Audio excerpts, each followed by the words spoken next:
Hello बच्चों, मैं हूं देव अवस्थी और आज मैं आप लोगों को पढ़ाने जा रहा हूं क्लास 12th की भौतिक विज्ञान, जिसमें आज हम लोग शुरू करने जा रहे हैं अध्याय 9 ray optics and optical instruments, यानी कि किरण प्रकाशिकी तथा प्रकाशिक यंत्र। और जो प्रकाश का परावर्तन है वो आपका रिमूव्ड है, तो आज हम लोग शुरू करेंगे प्रकाश के अपवर्तन से। प्रकाश के अपवर्तन की बात करें, होता क्या है, जब भी रे ऑफ लाइट एक माध्यम से दूसरे माध्यम में जाती है तब वह अपने मार्ग से विचलित हो जाती है, हट जाती है, और इसी को हम लोग बोलते हैं प्रकाश का अपवर्तन। पहली हेडिंग आप लोग डालेंगे प्रकाश का अपवर्तन।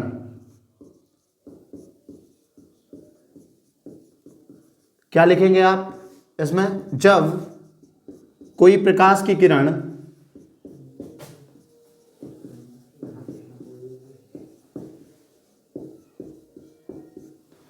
एक माध्यम से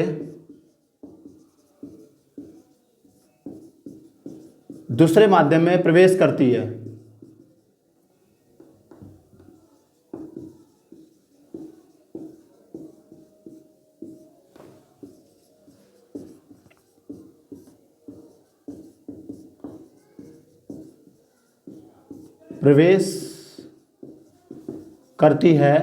वह अपने मार्ग से विचलित हो जाती है।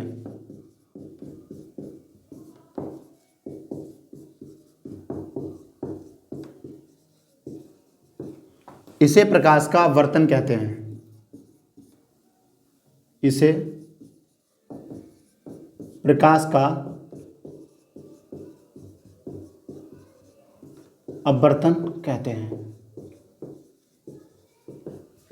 या फिर आप ये कह सकते हैं कि जब भी प्रकाश की किरण कोई एक माध्यम से दूसरे माध्यम में जाती है तब वह अपने मार्ग से मुड़ जाती है, या वह अविलंब की तरफ मुड़ेगी या फिर अविलंब से दूर मुड़ेगी। एक अगर डायग्राम की मदद से हम लोग इसको समझें तो सपोज ये आपका विरल माध्यम है, माध्यम ये विरल है, ये आपका सघन है। माध्यम की अगर हम बात करें, माध्यम आपका दो प्रकार का होता है। माध्यम वो होता है जिसके माध्यम से सपोज आपने किसी को कुछ दिया, कोई बीच में एक मीडिएटर है जो उस चीज को पास कर रहा है। ऐसे रे ऑफ लाइट जो है, जो प्रकाश की किरण है, जब वह सूर्य से आती है अर्थ तक, तो ऊपर आपका वैक्यूम होता है, निर्वात होता है। नीचे अगर हम बात करें तो या तो वह जल से होके जाएगी या हवा से होके जाएगी। तो ये जो जल या हवा है जो उस किरण को लेके आते हैं, उसे हम लोग बोलते हैं माध्यम। माध्यम दो प्रकार का होता है और ये हम सिर्फ बता सकते हैं तभी जब हम तुलना करते हैं। या तो आपका विरल माध्यम में क्या होगा, जो इसके मॉलिक्यूल्स हैं, जो इस माध्यम के अणु हैं, वो आपके दूर दूर होंगे। जबकि सघन माध्यम में क्या होगा, ये घना होगा, यानी कि जो इसके कण हैं वो पास पास होते हैं, काफी पास पास कण होंगे। तो ये आपका सघन। अगर हम विरल और सघन की, इसमें आपका हवा आ जाएगा, जिसका अपना एक जो है रिफ्रैक्टिव इंडेक्स होता है, यानी कि अपवर्तनांक होता है। इसका अपना 1 पॉइंट समथिंग होता है, 003 होता है। या फिर इसकी बात करें सघन की, सघन में अगर हम बात करें कांच की, तो कांच का जो है 1.5 यानी 1.5 होता है। अगर वही हम बात करें पानी की, तो पानी का 1.33 यानी कि 1.33 होता है। हर किसी का अपना एक अपवर्तनांक होगा। तो यहां पे कोई प्रकाश की किरण है इस तरह से, इसको हम लोग बोलेंगे इंसिडेंट रे, यानी कि आपतित किरण। आपतित किरण ये आपकी बाउंड्री है जो दो माध्यम को अलग कर रही है। दो माध्यम, एक आपका विरल माध्यम है, एक आपका सघन माध्यम है। ये आपका हो जाएगा एंगल ऑफ इंसिडेंस, यानी कि आपतन कोण। और जब भी ये प्रकाश की किरण जाएगी विरल माध्यम से सघन माध्यम में, अब ये विरल माध्यम है, इसका अपना एक अपवर्तनांक होगा। मैंने माना इसका अपवर्तनांक μ1 है, इसका μ2 है। तो ये आपकी क्या करेगी, विरल से सघन में जा रही है, यानी कि ये आपकी जा रही है रेडियो से डेंसर में। तो ये आपकी क्या करेगी, अविलंब की तरफ झुक के जाएगी कुछ इस तरह से। हालांकि इसको इस तरह से जाना चाहिए था, लेकिन ये आपकी अविलंब की ओर झुक के जाती है। और इस एंगल को, जो ये कोण बन रहा है, इसको हम लोग बोलते हैं अपवर्तन कोण, और इस किरण को बोलेंगे अपवर्तित किरण। अपवर्तित किरण, ये आपका आपतन कोण और ये आपका अपवर्तन कोण, ठीक है। तो यहां पे हम क्या देख रहे हैं कि जब भी अगर यही किरण आपकी जो है वो आपकी सघन से विरल में जा रही है, माना ये सघन माध्यम है और सघन से जा रही है विरल में, तब ये क्या करेगी, तब ये आपका अविलंब है। अविलंब वो होता है जो सतह से या फिर बाउंड्री से आपका 90 अंश का कोण बनाए। यहाँ पे ये आपका इंसिडेंस एंगल हो गया, यानी कि आपतन कोण हो गया, और ये जो प्रकाश की किरण है इसको इस तरह से जाना चाहिए था, लेकिन ये अविलंब से दूर हट के जाती है। ये आपका हो जाएगा एंगल ऑफ रिफ्रैक्शन यानी कि अपवर्तन कोण। ये आपका अपवर्तन कोण और ये आपका आपतन कोण। इतना आप नोट करिए, इसके बाद में आगे चलते हैं। अब हम लोग बात करेंगे अपवर्तन के नियम की। अपवर्तन के नियम, हम लोगों ने रे डायग्राम देखा था कि इसका डायग्राम कैसे बन रहा था। ये आपकी बाउंड्री थी, ऊपर आपका अपसगन विरल माध्यम ले लीजिए, इसका रिफ्रैक्टिव इंडेक्स आपने म्यू 1 माना यानी कि अपवर्तनांक इसका म्यू 1 है। नीचे हम लोग बात कर रहे हैं सघन माध्यम की, सघन माध्यम का म्यू 2। और जब भी आपकी कोई रे ऑफ लाइट यानी प्रकाश की किरण जो है विरल माध्यम से सघन माध्यम में जाती है तब वह अविलंब की तरफ झुक के जाती है। ये आपका हो जाएगा अपवर्तन कोण, ये आपका आपतन कोण आई। कहता क्या है, जो आपका पहला नियम है वो ये कह रहा है कि जो आपका आपतन कोण है, आपतन कोण की ज्या और अपवर्तन कोण की ज्या का अनुपात जो है वो नियत रहता है, एक कांस्टेंट होता है। तो पहला नियम क्या है कि आपतन कोण की ज्या, आपतन कोण की ज्या, ज्या मतलब साइन, जो साइन लेंगे साइन को पूरा SIN ही लिखते हैं। वैसे आपने SIN साइन पढ़ा होगा, लेकिन कंप्लीट अगर लिखेंगे ज्या तो SIN ही होता है। ज्या तथा अपवर्तन कोण की ज्या, अपवर्तन कोण की ज्या, ज्या मतलब साइन का अनुपात नियत होता है, नियत रहता है या होता है। इसको अगर हम मैथमेटिक्स यानी मैथ में अगर रिप्रेजेंट करें तो हो जाएगा sine I upon sine R बराबर म्यू 2 अपॉन म्यू 1 बराबर नियत।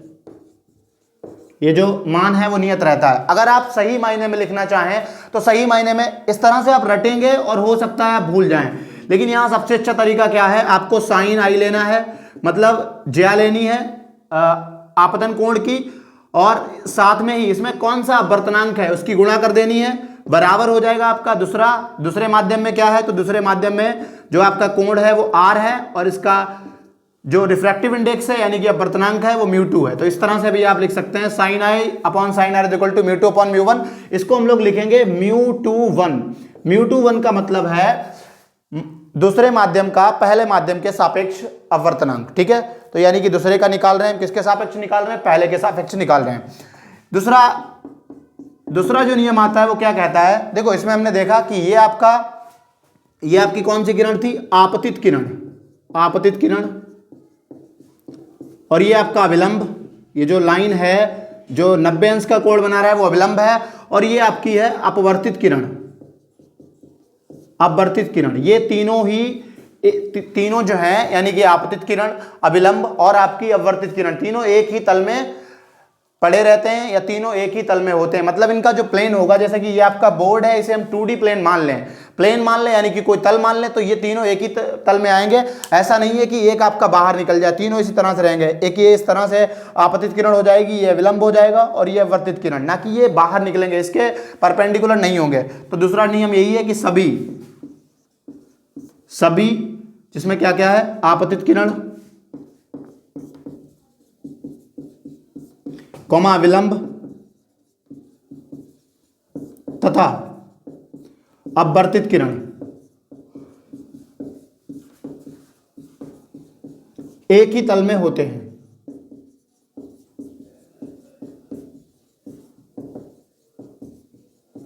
एक ही तल में होते हैं। अब हम लोग बात करेंगे उत्क्रमणिता के सिद्धांत के। उत्क्रमणिता सिद्धांत यानी कि प्रिंसिपल ऑफ रिवर्सिबिलिटी।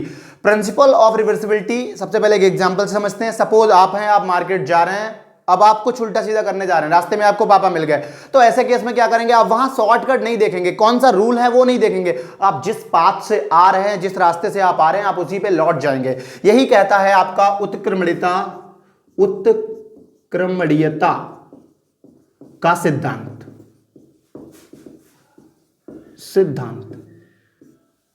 इसके अनुसार क्या होता है, सपोज एक रे ऑफ लाइट है, प्रकाश की किरण है, इस तरह से जा रही है, ये आपकी इस तरह से गई, और फिर से यहाँ पे एक और माध्यम है, कई माध्यम है, इस तरह से जा रही है। अगर हम इसके पाथ को यहाँ किसी मिरर की यानी कि दर्पण की मदद से इसको मोड़ दें तो ये क्या करेगी, यह जैसे आई है वैसे ही अपने पाथ को रिट्रेस कर जाती है, यानी कि वैसे ही ये लौट जाती है, यानी कि जिस पाथ से ये आ रही होती है उसी पाथ का अनुसरण करती है।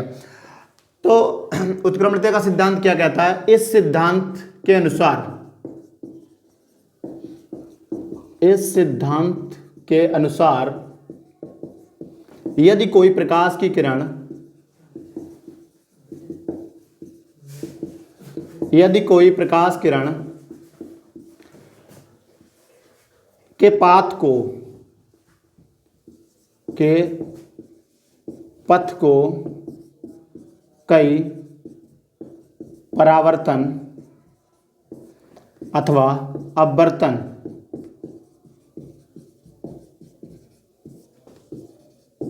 के बाद मोड़ दिया जाए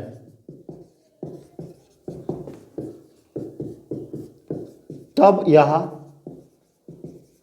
उसी पथ का अनुसरण करेगी।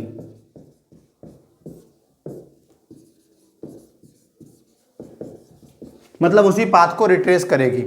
अब हम लोग बात करेंगे, यहाँ पे दो ले लिए हमने माना ये आई है यानी कि एंगल ऑफ इंसिडेंस, आपतन कोण, ये आपका है अपवर्तन कोण, ये आपतित किरण है, अपवर्तित किरण। अब चाहे आप आगे ज्यादा ले जाएं, लेकिन हम लोग यहाँ दो के लिए बात करेंगे, पहला माध्यम दूसरा माध्यम। पहला माध्यम आपका विरल है, इसका रिफ्रैक्टिव इंडेक्स अपवर्तनांक μ1 है, दूसरा आपका सघन है जिसका अपवर्तनांक जो है वो आपका μ2 है। अब सबसे पहले हम बात करेंगे जब प्रकाश की किरण 1 से 2 में जा रही है, जब प्रकाश किरण 1 से 2 में जाए तो 1 से 2 के लिए क्या हो जाएगा, आप यहां पे लगाएंगे स्नेल्स लॉ। जो आपका पहला अपवर्तन का नियम था उसे हम लोग बोलते थे स्नेल का नियम। तो स्नेल के नियम से क्या हो जाएगा, स्नेल के नियम से यहां पे आपका आई है तो साइन आई ले लेंगे हम लोग, साइन आई, और इसमें आपका अपवर्तनांक कितना है, अपवर्तनांक है μ1, बराबर हो जाएगा आपका दूसरा माध्यम, तो दूसरा माध्यम आपका μ2 है, और इसमें कोण कौन सा है, तो कोण है आपका r, साइन r। तो यहां से साइन आई अपॉन साइन r ये बराबर हो जाएगा आपका μ2 अपॉन μ1 के, जिसको हम लोग लिख सकते हैं μ21। μ21 का मतलब है दूसरे माध्यम का अपवर्तनांक पहले के सापेक्ष, या पहले के सापेक्ष दूसरे का अपवर्तनांक।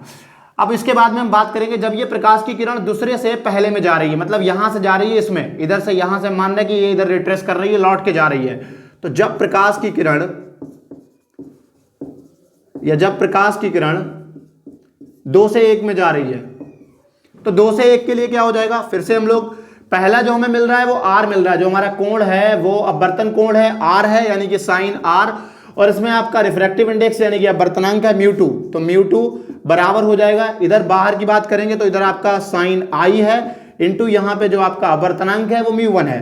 तो अगर हम यहाँ देखें साइन r अपॉन साइन आई, सॉरी साइन आई, तो ये आपका इक्वल हो जाएगा μ1 अपॉन μ2 के, जिसको हम लिख सकते हैं μ12, यानी कि पहले माध्यम का अपवर्तनांक दूसरे के सापेक्ष, या दूसरे के सापेक्ष पहले माध्यम का अपवर्तनांक। ठीक है, दो समीकरण हमारे पास बन गई हैं, दोनों समीकरण की गुणा कर देंगे, समीकरण 1/2 की गुणा करने पर, समीकरण 1/2 की गुणा, जब हम समीकरण 1/2 की गुणा करेंगे, गुणा करने पर, तब यहां पे क्या हो जाएगा, पहला साइन आई अपॉन, देखो जब भी हम गुणा करते हैं तो जो लेफ्ट वाले हैं दाएं पक्ष की दाएं पक्ष के साथ गुणा करवाते हैं, और बाएं पक्ष की बाएं पक्ष के साथ गुणा करवाएंगे, upon sine r into sine r upon sine i बराबर आपका हो जाएगा μ21 इंटू μ12। ठीक है, अब साइन आर से साइन, सॉरी यहाँ पे आपका आई होगा, साइन आई, साइन आई, तो साइन आई से साइन आई और साइन आर से साइन आर कैंसिल आउट हो गया। ठीक है, समझ में आ रहा है आप लोगों को, वेरी गुड। तो यहाँ पे 1 बचा, 1 बराबर हो जाएगा μ21 इंटू μ12। ठीक है, अगर मैं यहाँ μ12 को निकालूं तो μ12 बराबर हो जाएगा 1 अपॉन μ21, यानी कि जब भी हमें अपवर्तनांक निकालना है एक मीडियम के सापेक्ष दूसरे मीडियम का, अगर हम उसको परिवर्तित कर दें, मतलब अगर हम दूसरे के सापेक्ष, यहाँ हम निकाल रहे हैं दूसरे के सापेक्ष पहले का, अगर हम यही पहले के सापेक्ष दूसरे का निकालेंगे तो वो उल्टा हो जाएगा, वो आपका अपॉन में पहुंच जाएगा। ठीक है, आप लोग इतना नोट कर लीजिए, इसके बाद में चलते हैं अगले टॉपिक पर। अब हम लोग बात करेंगे अपवर्तनांक की। अपवर्तनांक यानी कि रिफ्रैक्टिव इंडेक्स। अपवर्तनांक होता क्या है, जब प्रकाश की किरण, इसी को हम लोग बोलते हैं रिफ्रैक्टिव इंडेक्स। इसे एनसीईआरटी बुक में एन या फिर कुछ बुक्स में इसे म्यू से रिप्रेजेंट करते हैं। होता क्या है, प्रकाश की किरण जब आपकी निर्वात से चल के आती है तो वहां पे जो स्पीड ऑफ लाइट है यानी कि जो प्रकाश का वेग है वो अधिकतम होता है, जो कि होता है 3 लाख किलोमीटर पर सेकेंड, यानी कि 3 × 10⁸ मीटर पर सेकेंड, 3 × 10⁸ मीटर प्रति सेकंड। ये आपकी वैक्यूम में होती है, निर्वात में होती है। लेकिन जैसे ही आपकी प्रकाश की किरण अर्थ में यानी कि पृथ्वी पर आती है या फिर जल में प्रवेश करती है, वहां पे जो प्रकाश की गति है या प्रकाश का वेग है वो परिवर्तित हो जाता है। तो दोनों के अनुपात के, यानी कि जो वैक्यूम में चाल है, निर्वात में प्रकाश की चाल है उसमें, और जो आपकी किसी माध्यम में चाल है, दोनों के अनुपात को हम लोग बोलते हैं अपवर्तनांक। तो निर्वात में प्रकाश की चाल, निर्वात में प्रकाश की चाल, प्रकाश की चाल जिसे हम C से रिप्रेजेंट करते हैं, तथा किसी माध्यम में, किसी माध्यम में प्रकाश की चाल, प्रकाश की चाल या वेग जिसे B से प्रदर्शित करते हैं, के अनुपात को अपवर्तनांक कहते हैं।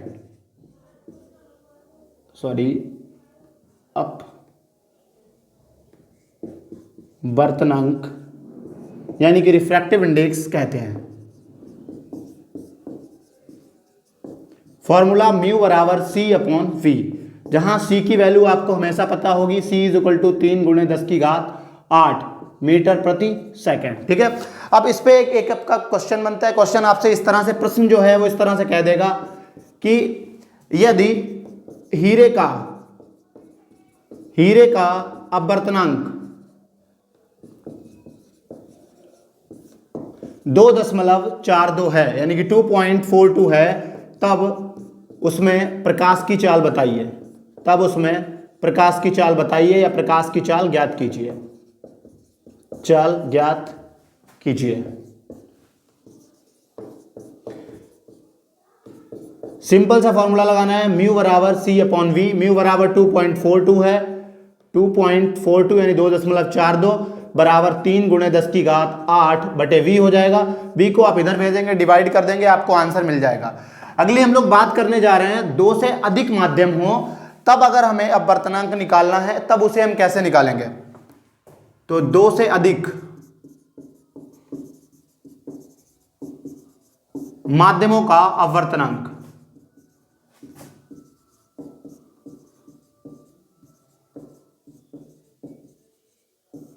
इसके लिए हम क्या करेंगे, 3 माध्यम ले लेंगे। जैसा कि आपका एक्वेरियम होता है, आपने देखा होगा जब मछली जिसमें रहती है उसका सिस्टम कुछ ऐसा होता है, सबसे ऊपर हवा रहती है, हवा के बाद में फिर आपका जल होता है, और जल के बाद में कांच, और कांच के बाद में फिर से नीचे हवा। इस तरह से होता है। ये ऊपर हवा रहती है, ये आपका कांच का बना होता है, ग्लास का बना होता है, यहाँ मछलियाँ होती हैं, पानी होता है, और नीचे फिर से आपकी हवा होती है। इस तरह से कहीं लटका देते हैं इसको। ये आपका अविलंब है और ये प्रकाश की किरण आ रही है। प्रकाश की किरण जो आएगी, हमने माना ये पहला आपतन कोण आपका आई है, और यहाँ प्रकाश की किरण जब भी हवा से जल में जाएगी तो आपकी अविलंब की तरफ झुक के जाएगी, कुछ इस तरह से चली जाएगी। यहाँ पे फिर से आपका अगला अविलंब है, हमने माना ये पहला आपतन कोण है, इसको नाम दे दिया R1। अगर ये आपका R1 है तो ये भी हो जाएगा आपका R1, क्योंकि ये आपके जो अल्टरनेट एंगल हैं, ये और ये इस तरह से आपके अल्टरनेट एंगल जो होते हैं वो आपके बराबर होते हैं। ठीक है, तो यहाँ फिर से आपका जल से कांच, तो ये आपका जल और कांच की अगर तुलना करेंगे तो ये आपका विरल माध्यम की तरह बिहेव करेगा। इसका अपना रिफ्रैक्टिव इंडेक्स होता है, हमने माना μW है, इसका μA है। हवा के लिए μA मान लिया, और कांच के लिए मान लिया μg, और हवा के लिए फिर से μA। अब फिर से ये जल से कांच में जा रही है, फिर से नॉर्मल की तरफ झुक के जाएगी इस तरह से, और ये आपकी बाहर निकल जाएगी दूर के लिए। ये आपका निर्गत कोण है E। आप एक बात हमेशा ध्यान रखिए, जो आपका आपतन कोण है वो बराबर होता है निर्गत कोण के। आपतन कोण बराबर होगा किसके, निर्गत कोण के, निर्गत कोण। अब आपके पास 3 बाउंड्री है, पहली बाउंड्री, दूसरी बाउंड्री, तीसरी बाउंड्री, 3 बाउंड्री है। सबसे पहले यहां पे हम लोग लगाएंगे स्नेल का नियम। पहली बाउंड्री पे तो स्नेल के नियम से, स्नेल के नियम से पहली बाउंड्री की बात कर रहे हैं, यहां पे बात कर रहे हैं, यहां पे आपका साइन आई और इसमें आपका रिफ्रैक्टिव इंडेक्स कौन सा है, μ1। हमेशा मैंने यही कहा लगाने के लिए, आप साइन आई अपॉन साइन आर मत लगाइए, क्योंकि उसमें क्या होगा, आप रटते रहेंगे, आप भूल सकते हैं। लेकिन आप क्या करिए, जिसमें जो एंगल है, जो कोण है, उस कोण के साथ उसी अपवर्तनांक को ले लीजिए, उसी अपवर्तनांक की गुणा करवा दीजिए साइन के साथ। तो साइन आई इंटू म्यू ए बराबर, ये आपका साइन R1 हो जाएगा, तो साइन R1 हो गया इंटू म्यू डब्ल्यू वाटर का। यहां से अगर मैं देखूं तो साइन आई, समझ में आ रहा है बेटा, यहां तक क्लियर हो रहा है, ठीक है, वेरी गुड। तो साइन आई अपॉन साइन R1 बराबर हो जाएगा आपका mu W upon mu A. यानी कि हम लोग यहां पे निकाल रहे हैं, ये जो रिफ्रैक्टिव इंडेक्स निकल के आया, अपवर्तनांक निकल के आया, वो वाटर का निकल के आया है हवा के सापेक्ष, तो म्यू डब्ल्यू ए, समीकरण 1, ठीक है। इसके बाद में अब हम लोग स्नेल का नियम लगाएंगे। 1 पे लगाया था पहले हमने, 1 पे, अब हम 2 पर लगाएंगे। यहां इस माध्यम की बात करेंगे, ये बाउंड्री पे लगाएंगे जो कि जल और कांच को अलग कर रही है, उस बाउंड्री पे लगाएंगे। तो स्नेल के नियम से फिर से, स्नेल के नियम से अगर दूसरी बाउंड्री की बात करेंगे तो साइन, इधर आपका R1 है, sign R1 into mu W बराबर हो जाएगा आपका, इधर साइन R2 हो जाएगा। ये आपका कौन सा एंगल हो जाएगा, R2, दूसरा आपतन कोण है। अगर ये वाला R2 है तो ये वाला भी आपका कौन सा हो जाएगा, R2, क्योंकि अल्टरनेट एंगल जो होते हैं एकांतर अंतःकोण, ये आपके बराबर होते हैं, ठीक है। तो यहां पे दूसरी बाउंड्री पे sign R1 into sine R2, और साइन R2 के साथ में कांच है, तो कांच का हमने ले रखा है म्यू जी, ठीक है। तो mu R1 upon sine R1 upon sine R2, ये इक्वल हो जाएगा mu G upon mu W के। यानी कि यहां पे हम कांच का रिफ्रैक्टिव इंडेक्स निकाल रहे हैं, कांच का अपवर्तनांक निकाल रहे हैं जल के सापेक्ष। समीकरण 2 हो गई, ये बाउंड्री 2 है, ये बाउंड्री 3 है। अगर हम बात करेंगे तीसरी बाउंड्री पे, तो स्नेल के नियम से,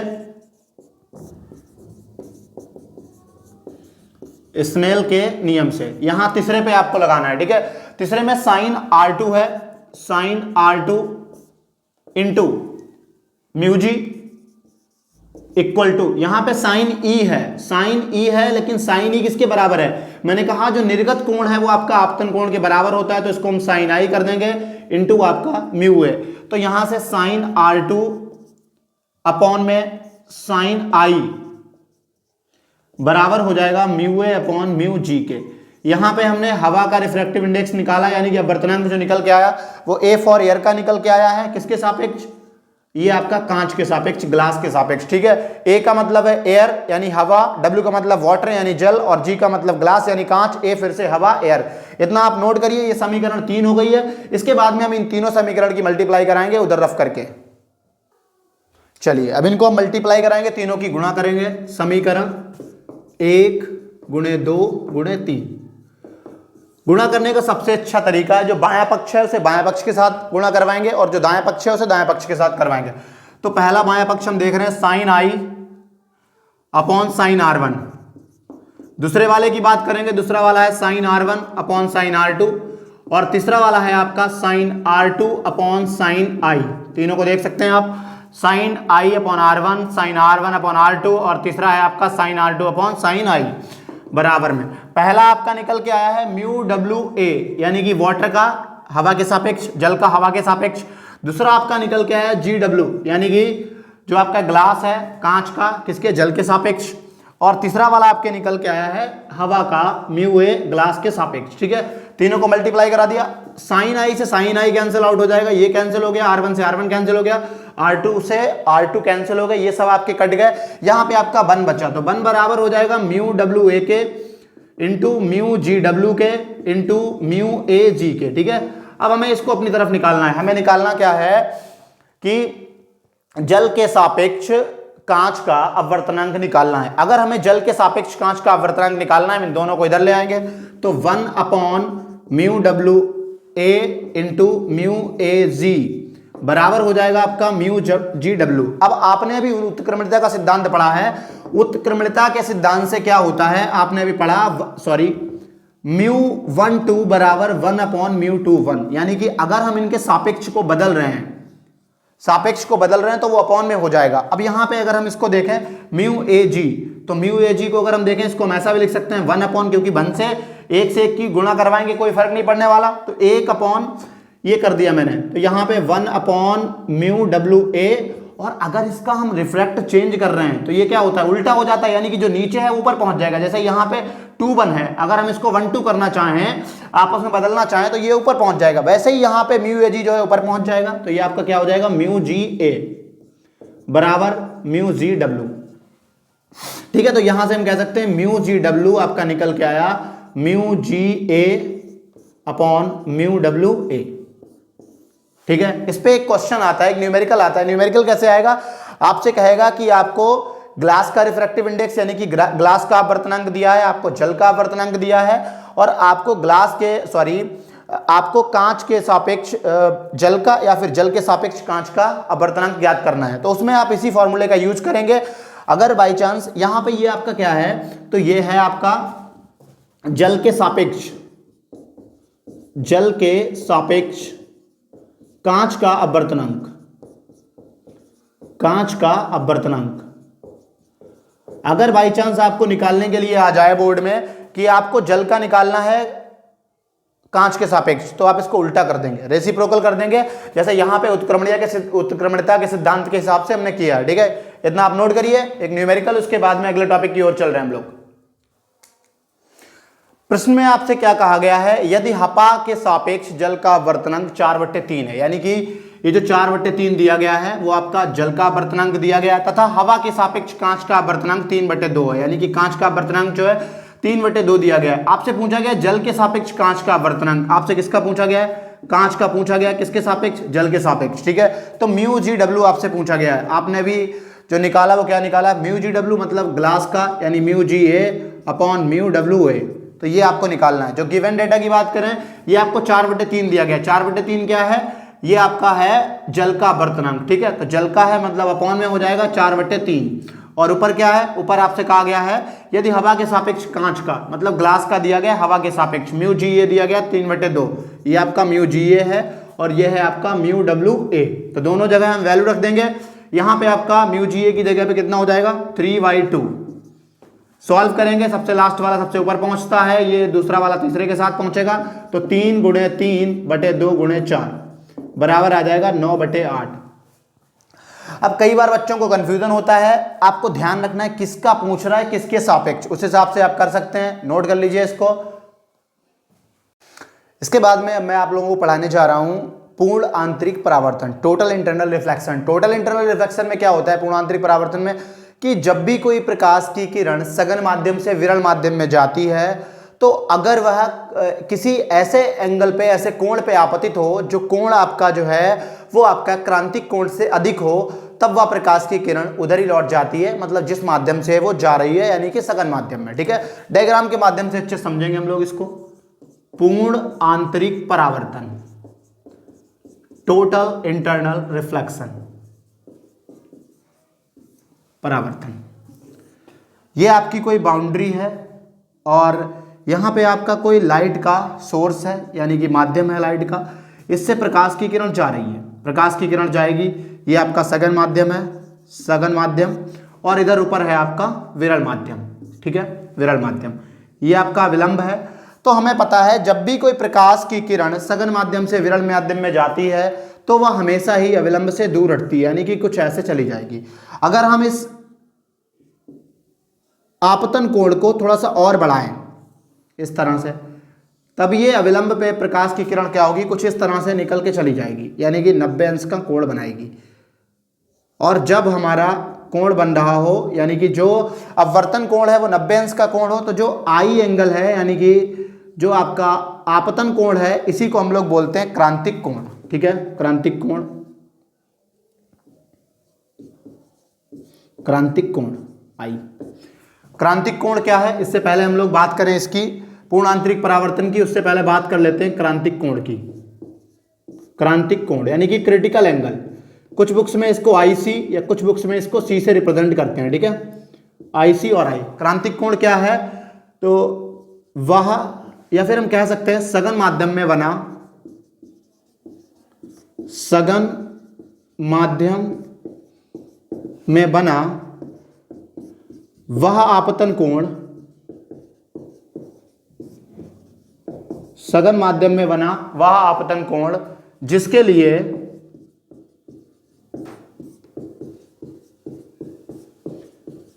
विरल माध्यम में बना अपवर्तन कोण 90 डिग्री का हो या 90 अंश का हो। अगर हम स्नेल्स लॉ लगाएं तो स्नेल्स के नियम के हिसाब से क्या हो जाएगा, साइन आई इंटू, यहां पे आपका सघन है तो हमने इसको माना μ2 है, और ये जो अपवर्तनांक है इसका, इस माध्यम का, विरल माध्यम का μ1 है और सघन वाले का μ2 है। ये प्रकाश की किरण जा रही है, ये इस तरह से 90 पे निकल गई।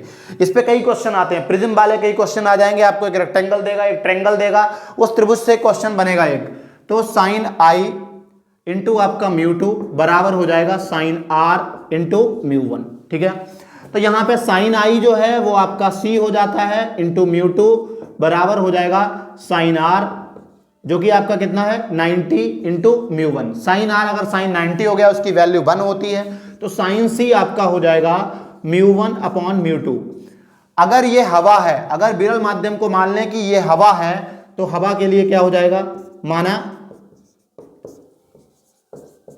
विरल माध्यम हवा है और हवा के लिए μ1 बराबर कितना हो जाएगा, 1 हो जाएगा, और हमने मान लिया कि μ2 आपका कितना है, माना μ2 को हमने 2 मान लिया। तो कुछ लोग इसको क्या कर देते हैं, sine c is equal to 1 upon mu, लेकिन यहां पे अगर कोई प्रकाश की किरण, मान लो हमने ये त्रिभुज लिया है, ये प्रकाश की किरण जा रही है, और अगर इस त्रिभुज को हवा में ना रखा गया, इसका तो अपना रिफ्रैक्टिव इंडेक्स μ2 हो जाएगा, लेकिन अगर ये हवा में नहीं है, किसी और में रखी है, इसको हमने कांच, इसको हमने पानी में रख दिया, या फिर इसको हमने कैरोसिन में रख दिया, मिट्टी के तेल में रख दिया, तब ये जो है ये μ2 μ1 वाला फॉर्मूला जो है 1 अपॉन म्यू, ये आपका गड़बड़ करेगा। उसके लिए सबसे अच्छा है आप साइन सी को ध्यान रखें, μ1 अपॉन μ2। ठीक है, ये आपका क्रांतिक कोण हो गया। अब अगर हम इस कोण को, जो आपका आपतन कोण है, इसको थोड़ा सा और बढ़ाएं, ये और बढ़ रहा है यहाँ पे, तब ये प्रकाश की किरण क्या होती है, प्रकाश की किरण जो ये जा रही है वो वापस इसी माध्यम में लौट आती है, लेकिन यहाँ पे जो आपका आपतन कोण होगा वो बड़ा होगा किससे, क्रांतिक कोण से। ठीक है, तो पूर्ण आंतरिक परावर्तन क्या है, प्रकाश की वह परिघटना जिसमें जब भी कोई प्रकाश की किरण सघन माध्यम से विरल माध्यम में जा रही है, अगर वह आपतित होती है क्रांतिक कोण से अधिक के आपतन कोण पे, तब वह प्रकाश की किरण उसी माध्यम में लौट आती है। तो इसको हम कैसे लिखेंगे, प्रकाश की वह परिघटना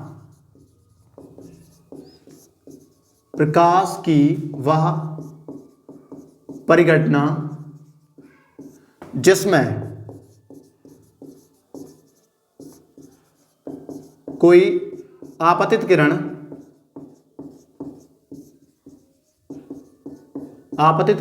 सघन से विरल माध्यम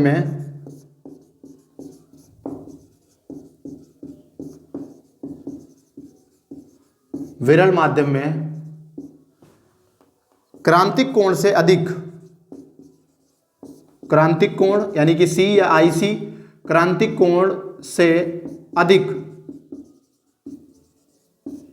आपतन कोण पर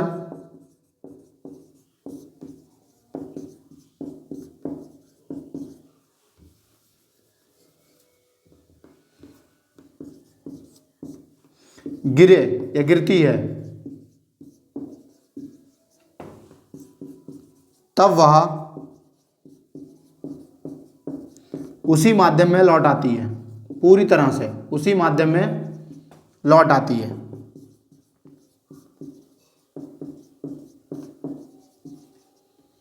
इसे प्रकाश का पूर्ण आंतरिक परावर्तन कहते हैं।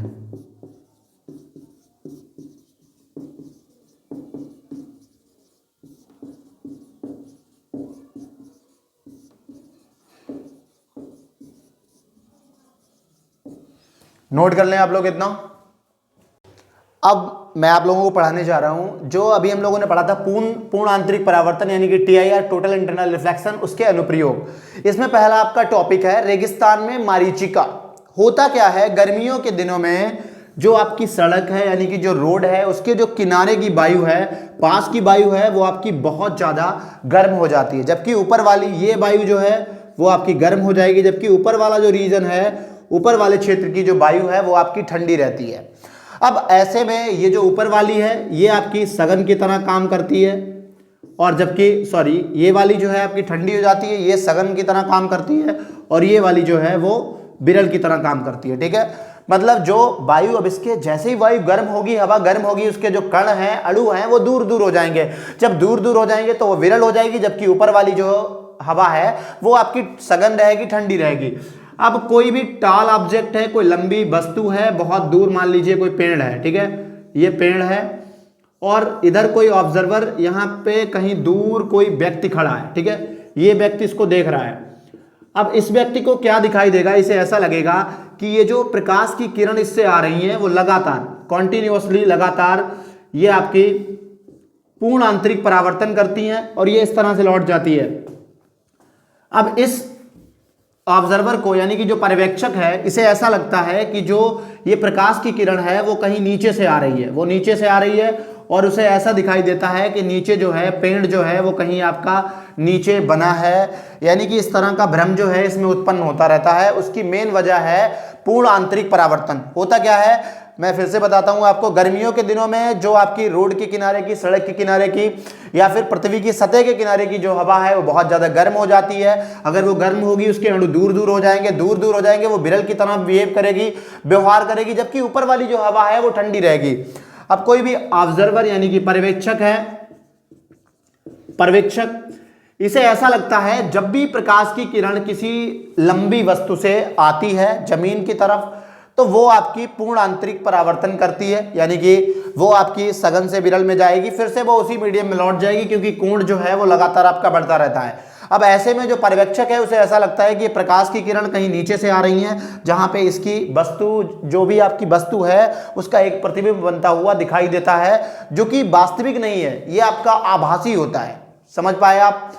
आशा करता हूं आप लोग रेगिस्तान में मारीचिका समझ गए होंगे। ऐसे ही आप ऑब्जर्व करेंगे इस तरह के इल्यूजन को, जब आप गर्मियों में जा रहे होंगे, रोड पे आप ऑब्जर्व करेंगे कई जगहों पे पानी भरा होता है बहुत ज्यादा, तो वो भी आपका इसी की वजह से होता है। अगले की हम बात करेंगे, नेक्स्ट टॉपिक है आपका हीरे का झिलमिलाना, स्पार्कलिंग ऑफ डायमंड,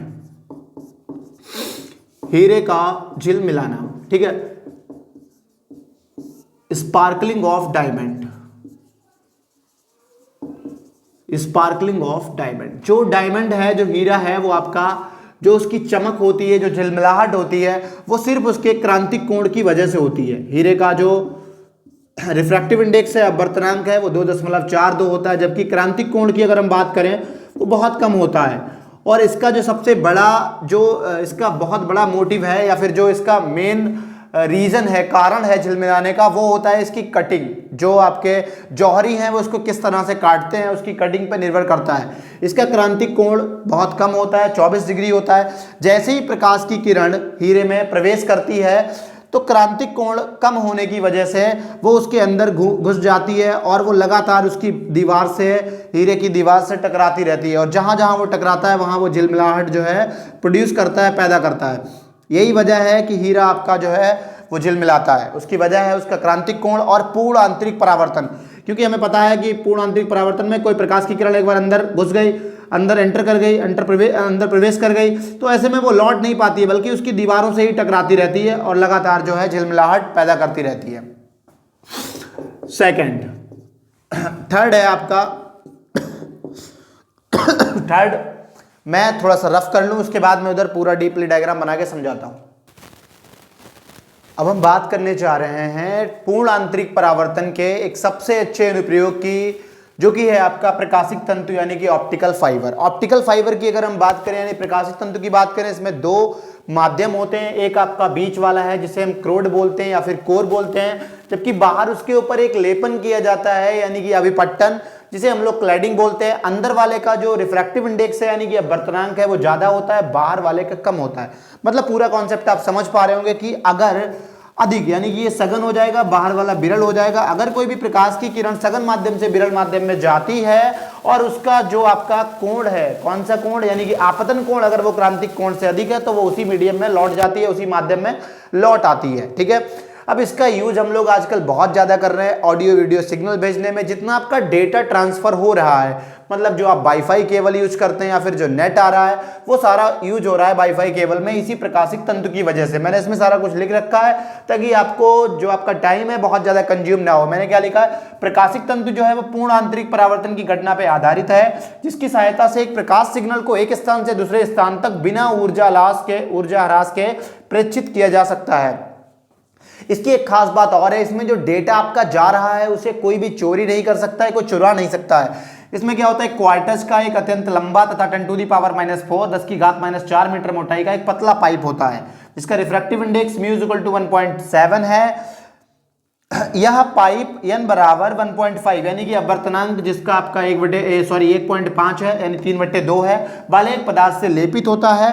पाइप के भीतरी भाग को क्रोड कहते हैं, बाहरी भाग को क्लेडिंग यानी कि अधिपट्टन कहते हैं। जब प्रकाश की किरण तंतु के एक सिरे पे एंटर करती है, यानी कि वायु से किस में जा रही है, वायु से जा रही है वो क्रोड में यानी क्वार्टज में, तो यह वायु से क्वार्टज में अपवर्तित होती है तथा क्वार्टज लेपन अंतरापृष्ठ पे क्रांतिक कोण से बड़े कोण पर आपतित होती है। यानी कि जब ये जा रही होगी इस पृष्ठ पे, यानी कि इस सरफेस पे जो बाउंड्री है वहां पे जो कोण होगा, जिस कोण पे वो इंसिडेंट होगी, गिरेगी, वो कोण आपका क्रांतिक कोण से अधिक होगा। ऐसे केस में क्या होगा, पूर्ण परावर्तित हो जाएगी, यानी ये गई इधर लौट गई, फिर ये बार बार ये घटना जो है बार बार ये प्रक्रिया बार बार दोहराई जाती है। इस प्रकार जो प्रकाश की किरण है वो आपकी बार बार पूर्ण परावर्तित होती हुई पाइप के दूसरे सिरे पर पहुंचती है, यहाँ पे पहुंच रही है।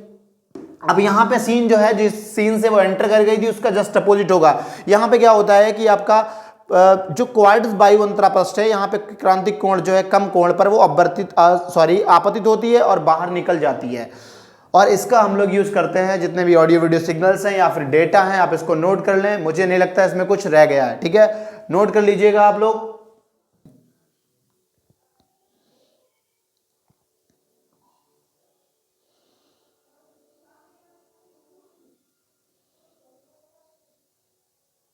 इसमें एक जो बात रह रही वो क्या है कि जब भी हम किसी डेटा को यहाँ ट्रांसफर यानी कि लाइट की फॉर्म में कन्वर्ट करते हैं तो हमें यहाँ पे एक ट्रांसड्यूसर की जरूरत पड़ती है। जबकि यहाँ पे जब हम उस डेटा को बाहर निकाल रहे होते हैं, यानी कि जैसे हमने डेटा लिया, हमारे पास बहुत सारा 2GB 5GB या ऑडियो वीडियो सिग्नल है, उसको मैंने लाइट की फॉर्म में कन्वर्ट किया, तो कन्वर्ट करने के लिए यहाँ पे ट्रांसड्यूसर, और यहाँ पे उस डेटा को फिर से डिकोड करने के लिए जिस इंस्ट्रूमेंट की रिक्वायर्ड होती है जो कि आपका रिसीवर होता है। तो दो चीजें आपको ध्यान रखनी है, यहाँ पे ट्रांसड्यूसर, यहाँ पे रिसीवर।